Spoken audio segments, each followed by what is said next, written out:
Antero Hynynen, Muay Tribe. Jutellaan vielä vähän tästä ensimmäisistä otteluista ja ottelemisen aloittamisesta ja sen ympärille vähän tarinoita.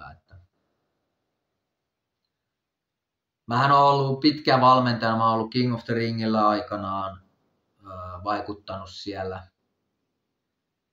mitä mä nyt valehtelisin, joku 15 vuotta nyt ainakin, ja siitä suurimman osan niin valmentajana ja myös kilpailijoita valmentanut siellä. Sielläkin oli sitten ihan hyvin menestyneitä ottelijoita. Ja paljon on ollut halukkaita aina ottelemaan, niitä aina löytyy. Mutta sitten harvempi on sellaisia, niin kun, että voisi suoraan sanoa, että okei, no niin seuraavat kisat lähdetään. Et kyllä aika monesti mun näkökulmasta katsottuna on tarvinnut vähän sen tehdä siihen treenaamiseen jotain muutoksia tai sitten ainakin vähän sen lisätä sitä tai panostaa johonkin asioihin, että ollaan oltu niin kuin sitten paremmissa lähtökuopissa. Ja ehkä niin kuin tähän liittyen sitten tämmöistä näkökulmaa niin kuin valmentajana, että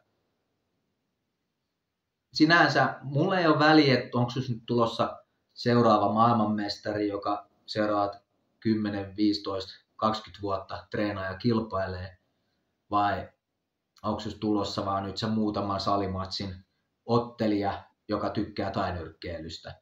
Mutta kunhan kummaskin tapauksessa lähtötekijä on se, että mä näen susta, että sä haluut treenaa.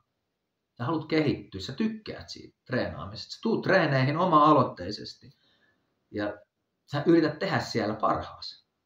Ja se on jotain, mikä niinku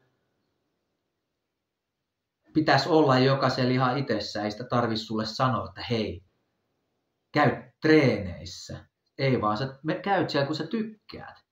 Sä haluut. Ja opi, niin panosta siihen oppimiseen. Niin sekin pitää lähteä itsestä. Ei se ole sellaista, että voidaan sanoa, että hei, no niin, nyt kansi ruveta oppimaan. Tai haluta oppia. Kyllä se on jotain, mikä sulla on valmiina. Niin sit kun mä näen, niin musta tuntuu siltä valmentajana, että tälle kaverille, jos mä opetan jotain, se ei mene hukkaan. Ja todennäköisesti se kaveri myös oppii, koska se haluaa oppia. Niin silloin mä haluan panostaa semmoisen henkilön valmentamiseen. Ja kilpailuasioissa se on totta kai niin kuin tärkeämpää vielä. Että mä uskon, että tämä kaveri on vielä pidempään kuvassa mukana. Nyt mä tähän panostan. Ja mitä enemmän mä sit saan tämmöisiä valmennettavia totta kai omalle salille, jotka siinä panostaa siihen treeniin ja sitten totta kai ne, ketkä kilpailee, niin panostaa siihen kilpailuun. Ja kun ne on siellä treeneissä kaikki ja näin ja kehittyy siinä, niin tiedätkö mitä? Siitä tulee paljon semmoisia vaikutuksia, että muut harrastajat ja muut treenaajat siellä salilla, ne kanssa oppii niiltä ja ne kehittyy siinä vähän niin kuin sivussa.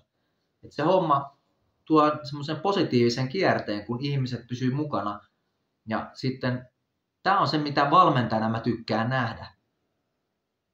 Ja silloin tulee itselle se motivaatio laittaa itsensä likoon ja käyttää omaa aikaansa myös siihen valmennukseen enemmän.